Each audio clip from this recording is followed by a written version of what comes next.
Now Joseph had been taken down to Egypt, and Potiphar, an Egyptian officer of Pharaoh, the captain of the royal guard, bought him from the Ishmaelites who had taken him down there.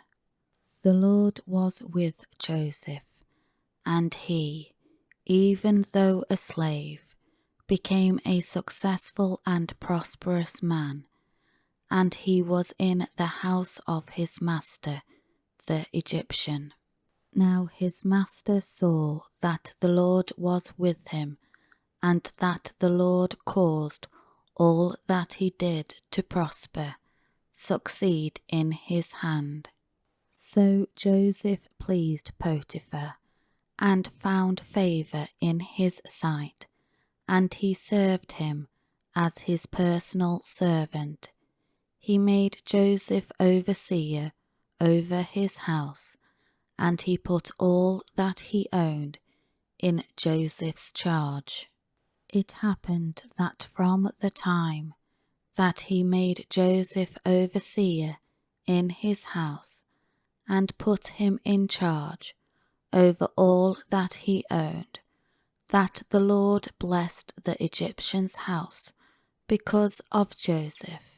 So the Lord's blessing was on everything that Potiphar owned in the house and in the field. So Potiphar left all that he owned in Joseph's charge, and with Joseph there, he did not need to pay attention to anything except the food he ate. Now Joseph was handsome and attractive in form and appearance. Then after a time, his master's wife looked at Joseph with desire, and she said, "Lie with me." But he refused, and said to his master's wife, "Look, with me in the house, my master does not concern himself with anything. He has put everything that he owns in my charge. He is not greater in this house than I am, nor has he kept anything from me, except you, because you are his wife. How then could I do this great evil, and sin against God and your husband?"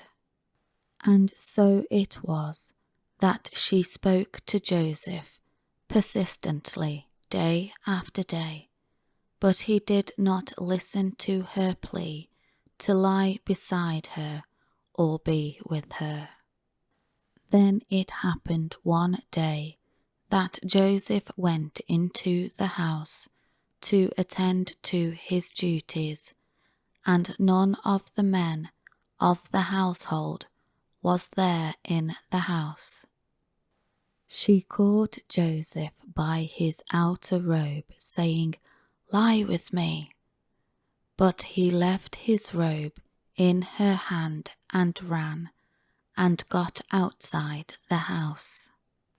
When she saw that he had left his robe in her hand and had run outside, she called to the men of her household and said to them, "Look at this. Your master has brought a Hebrew into the household to mock and insult us. He came to me to lie with me, and I screamed. When he heard me screaming, he left his robe with me and ran outside the house." So she left Joseph's outer robe beside her until his master came home. Then she told her husband the same story, saying, "The Hebrew servant whom you brought among us came to me to mock and insult me. Then as soon as I raised my voice and screamed, he left his robe with me and ran outside the house. And when Joseph's master heard the words of his wife, saying, "This is the way your servant treated me," his anger burned. So Joseph's master took him and put him in the prison, a place where the king's prisoners were confined. So he was there in the prison.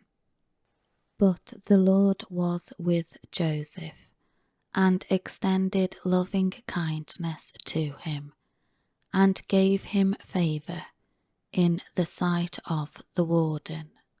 The warden committed to Joseph's care, management, all the prisoners who were in the prison, so that whatever was done there, he was in charge of it.